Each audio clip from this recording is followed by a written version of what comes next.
Good morning student. BSc part first second के विद्यार्थियों का जूलॉजी के इस 18वें लेसन में हार्दिक अभिनंदन है।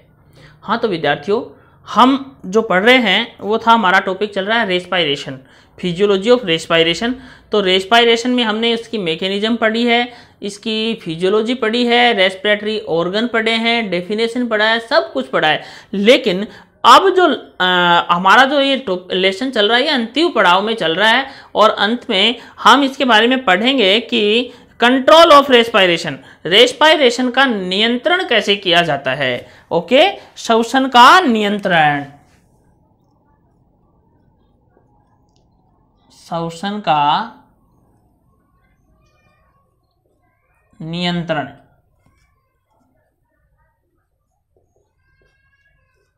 श्वसन का नियंत्रण, control of respiration, control of respiration. तो देखिए, श्वसन एक अनैच्छिक स्वचालित क्रिया है। अनैच्छिक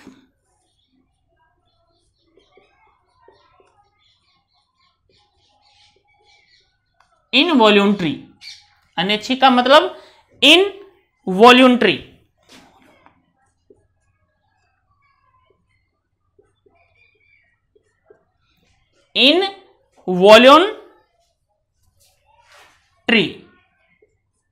इनवॉल्यूंटरी, अनैच्छिक एवं स्वचालित,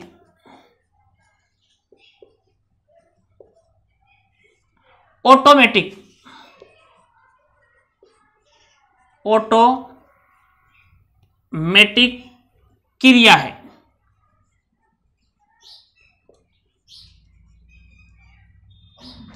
श्वसन एक अनैच्छिक व स्वचालित क्रिया है, ठीक है, जो सामान्य स्थिति में ये नियत गति से होती है। नॉर्मल जो मनुष्य है उसमें श्वसन दर,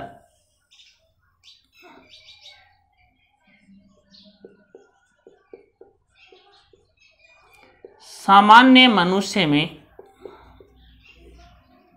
श्वसन दर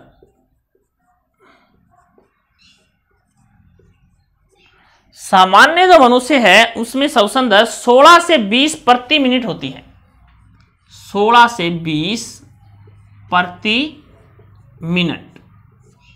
ओके, इसके बाद देखिए कि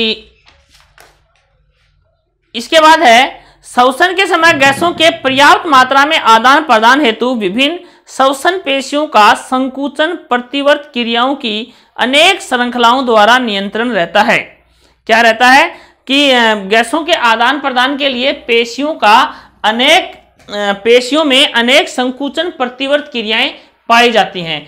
देखिए, अनेक श्वसन की क्रिया को सुचारू बनाए रखने के लिए हमारे जो मसल्स जो हैं उनमें अनेक प्रतिवर्त संकुचन पाए जाते हैं। आपको पढ़ाया था मैंने, आपको थोरेसिक कैविटी जब पढ़ी थी उस समय आपको बताया जा चुका है, ठीक है।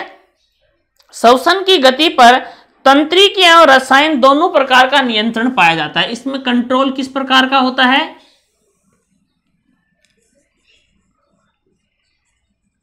कंट्रोल तंत्रिक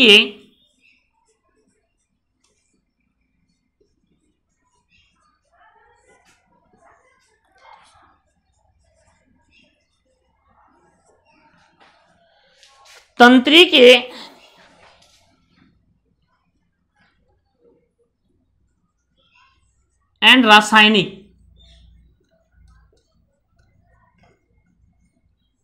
केमिकल,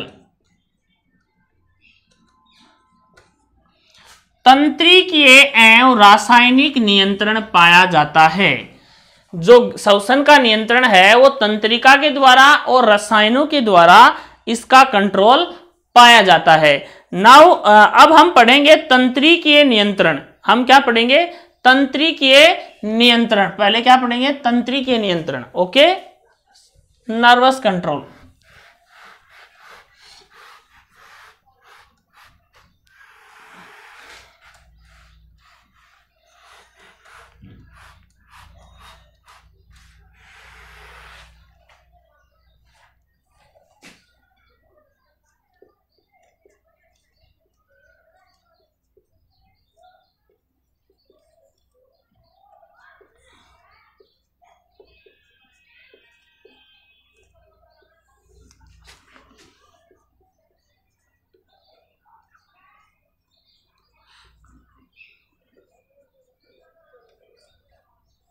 नर्वस कंट्रोल, तंत्रिकीय नियंत्रण। देखिए, श्वसन पेशियों की क्रियाओं पर श्वसन के लिए मस्तिष्क के मेडुला ऑब्लंगेटा में एक श्वसन केंद्र पाया जाता है। मस्तिष्क के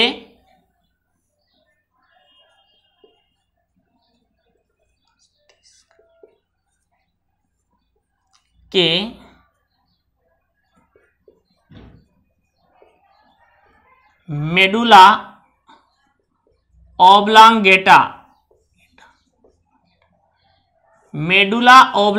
में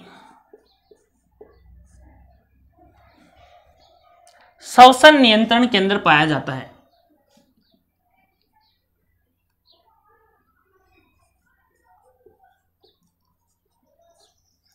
श्वसन नियंत्रण केंद्र पाया जाता है। ओके, ये श्वसन केंद्र जो है, रेस्पिरेटरी सेंटर जो है, ये द्विपार्श्व होता है। ये श्वसन केंद्र जो है, रेस्पिरेटरी सेंटर जो है, ये द्विपार्श्व होता है।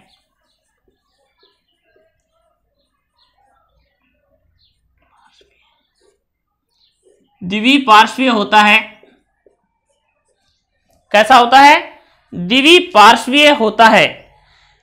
इसके प्रत्येक पार्श्व पर एक पार्श्व पर अंतः श्वसन केंद्र तथा एक पार्श्व पर बहिः श्वसन केंद्र। इसके एक पार्श्व पर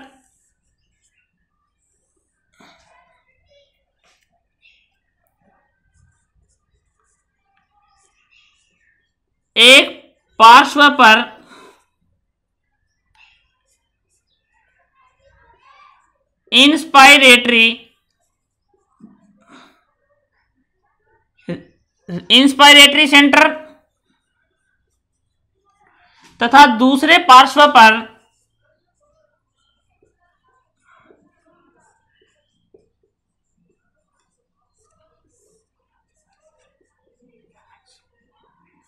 एक्सपायरेटरी सेंटर पाया जाता है। इसके एक पर इंस्पायरेटरी सेंटर तथा दूसरे पार्श्व पर एक्सपायरेटरी सेंटर पाया जाता है। श्वसन केंद्र के नियंत्रण के लिए दो क्रिया विधि यहां हम दर्शाएंगे। देखिए, सबसे पहले तंत्रिकीय नियंत्रण में मस्तिष्क के मेडुला ऑब्लंगेटा में श्वसन नियंत्रण केंद्र पाया जाता है, रेस्पिरेटरी कंट्रोल सेंटर पाया जाता है। ये रेस्पिरेटरी सेंटर जो है, ये द्विपार्श्व होता है, बाइलेटरल होता है। एक पार्श्व पर इंस्पायरेटरी सेंटर तथा दूसरे पार्श्व पर एक्सपायरेटरी सेंटर प्रेजेंट होता है। इसके बाद देखिए, इसकी क्रिया विधि जो है उसको हम दो पदों में हम पढ़ेंगे। दो स्टेप हैं इसके, तो दो तरीके से इसकी क्रिया विधि जो हम स्टडी करेंगे वो इस प्रकार है।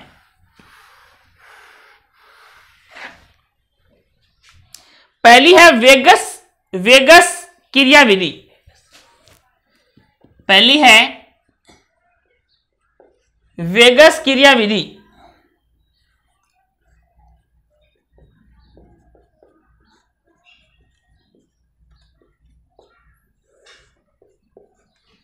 Vagus mechanism.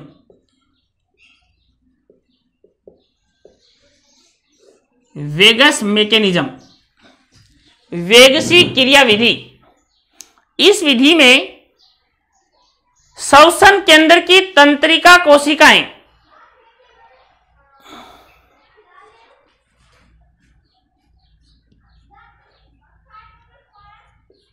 इंस्पायरेटरी सेंटर की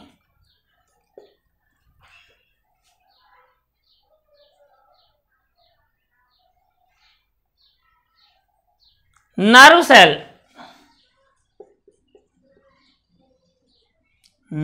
सेल क्या करती हैं?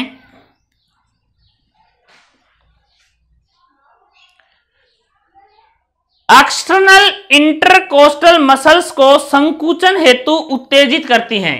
स्टिमुलेट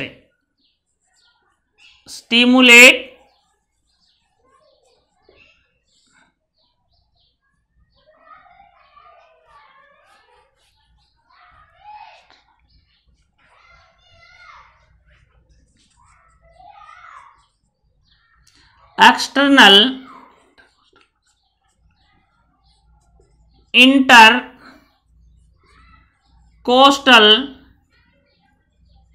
मसल्स की एक्सटर्नल इंटरकोस्टल मसल्स की नर्वस सेल को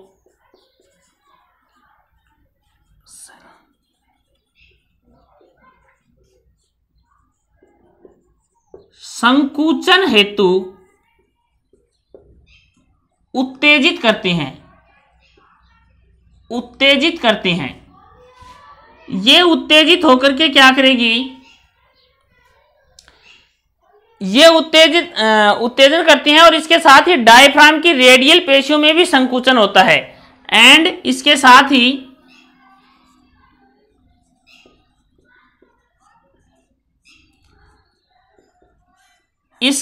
ही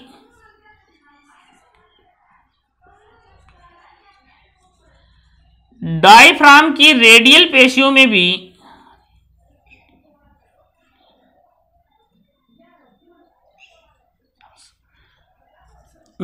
भी संकुचन होता है।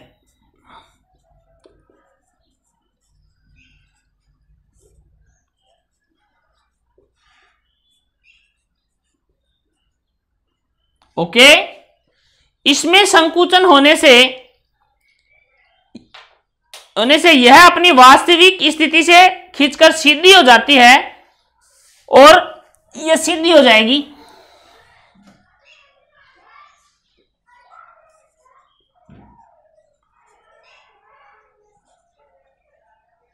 डायफ्राम सीधी हो जाएगी,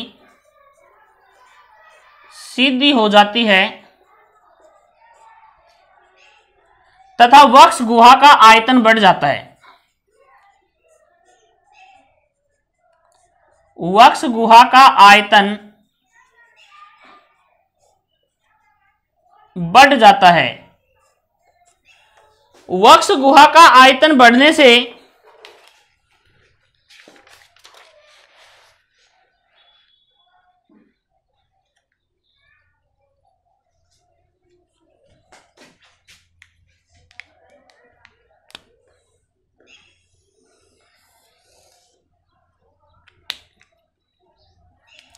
फेफड़े का आयतन बढ़ जाता है।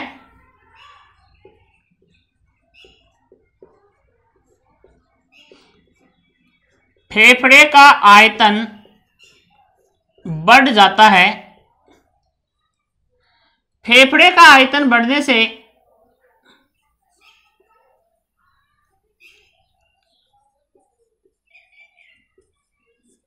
फेफड़े के अंदर का दाब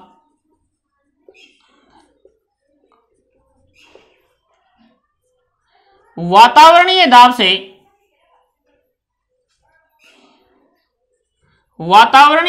से कम हो जाता है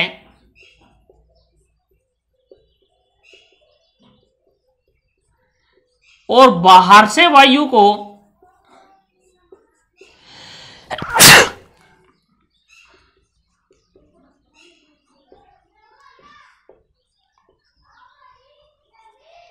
लंग्स में ग्रहण कर लिया जाता है।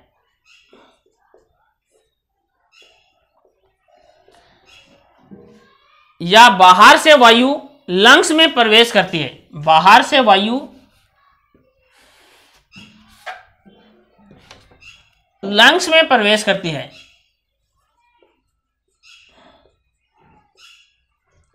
यह क्रिया इंस्पायरेशन कहलाती है।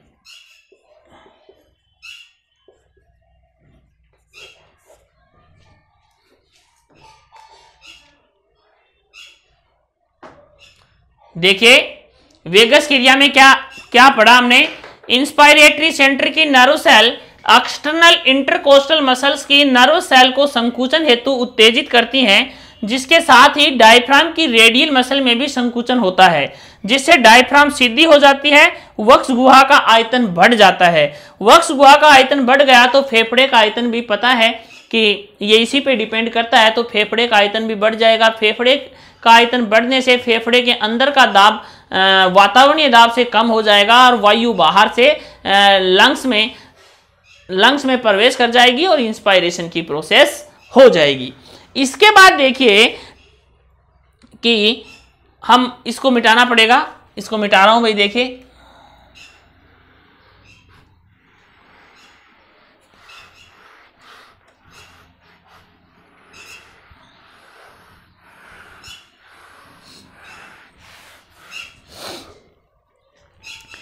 देखिए फेफड़े के ऊतकों में विशेष प्रकार के ग्राही केंद्र पाए जाते हैं। देखिए फेफड़े के ऊतकों में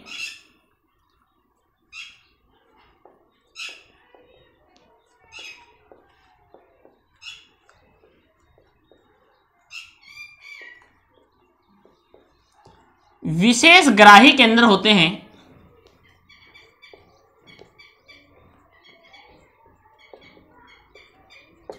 पाए जाते हैं, जो क्या करते हैं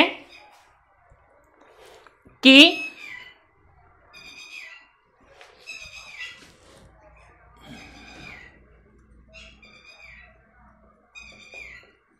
फेफड़ों द्वारा वायु ग्रहण करने पर उत्तेजित हो जाते हैं,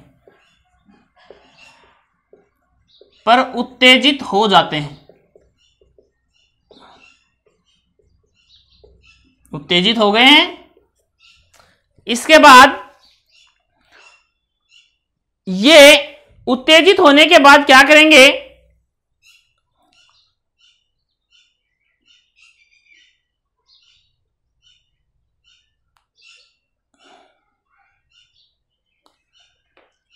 कि इसके उत्तेजन से उत्पन्न हुए आवेग वेगस तंत्रिका के तंतुओं द्वारा बहिःश्वसन केंद्र तक पहुंच जाते हैं। ठीक है,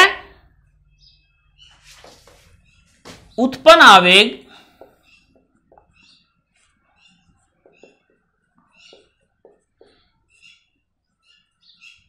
vagus nerve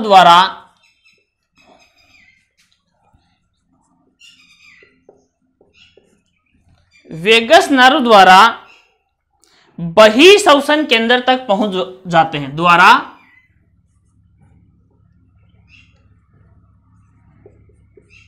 external respiratory centre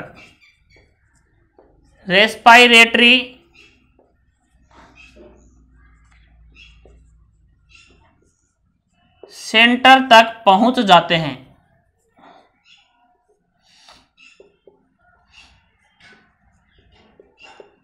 centre तक पहुंच गए। यह केंद्र, ये जो सेंटर है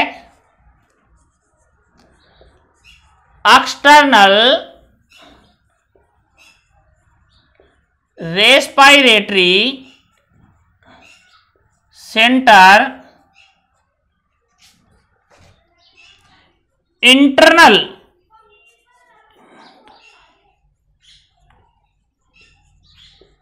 रेस्पिरेटरी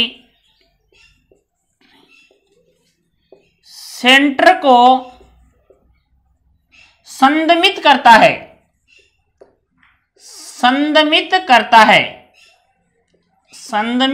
है, मतलब रोक देता है। इंस्पायरेटरी सेंटर की क्रिया को संदमित कर देगा तो अंतःश्वसन बंद हो जाएगा। इससे क्या होगा, इंस्पायरेशन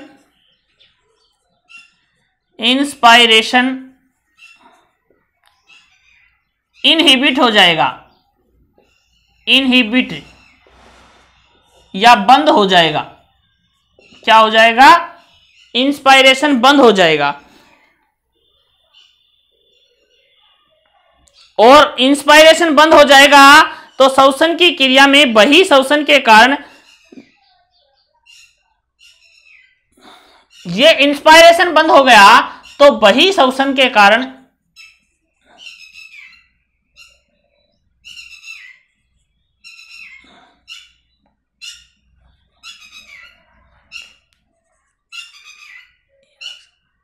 एक्सपायरेशन द्वारा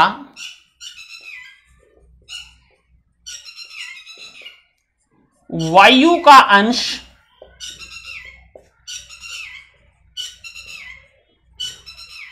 फेफड़े से बाहर निकाल दिया जाता है, बाहर निकाल दिया जाता है। वायु का अंश फेफड़े से बाहर निकाल दिया जाता है, ठीक है।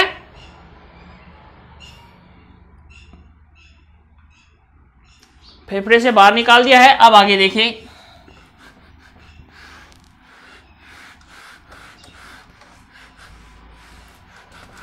कौन सी क्रिया हो गई ये? एक्सपायरेशन। एक्सपायरेशन की क्रिया हो गई। अब एक्सपायरेशन की क्रिया हो जाने से क्या होगा कि इंस्पायरेटरी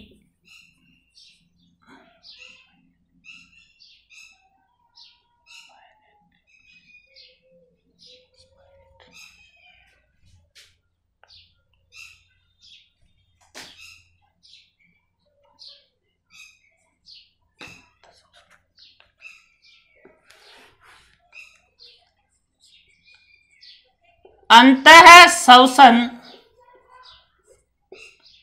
केंद्र, अंतः श्वसन केंद्र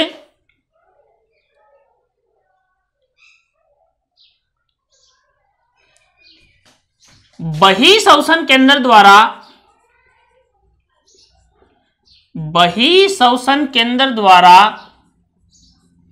या बही श्वसन केंद्र से मुक्त हो जाता है।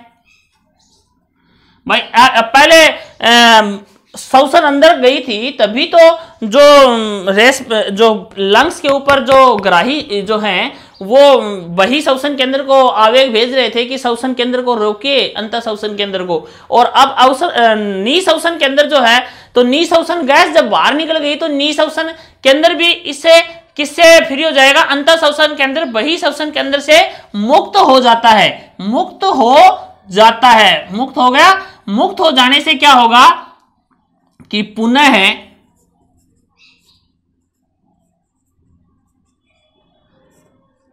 अंतः श्वसन प्रारंभ हो जाता है, पुनः अंतः श्वसन क्या हो जाता है? प्रारंभ हो जाता है और श्वसन की क्रिया सामान्य रूप से जारी रहती है। इसी प्रकार देखिए, फेफड़े में ऊतकों में विशेष ग्राही केंद्र पाए जाते हैं, फेफड़ों द्वारा वायु ग्रहण करने पर उत्तेजित हो जाते हैं, उत्पन्न आवेग वेगस नर्व्स द्वारा एक्सटर्नल रेस्पिरेटरी सेंटर तक पहुंच जाते हैं। एक्सटर्नल रेस्पिरेटरी सेंटर जो है वो इंटरनल रेस्पिरेटरी सेंटर को संदमित करते हैं और इंस्पायरेशन इनहिबिट हो जाता है। एक्सपायरेशन द्वारा वायु का अंश फेफड़ों से बाहर निकाल दिया जाता है, जिससे एक्सपायरेशन कहते हैं। ये अंतः श्वसन केंद्र अब बाह्य श्वसन केंद्र से मुक्त हो जाता है और पुनः अंतः श्वसन प्रारंभ हो जाता है और श्वसन की क्रिया इस प्रकार से जारी रहती है। अब देखिए दूसरा नियंत्रण, इसका तंत्रिका नियंत्रण जो है उसका दूसरा टाइप देखिए।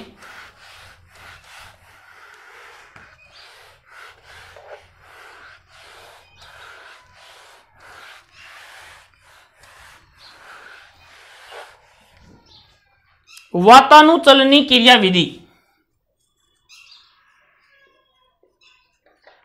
वातानुचलनी क्रिया विधि।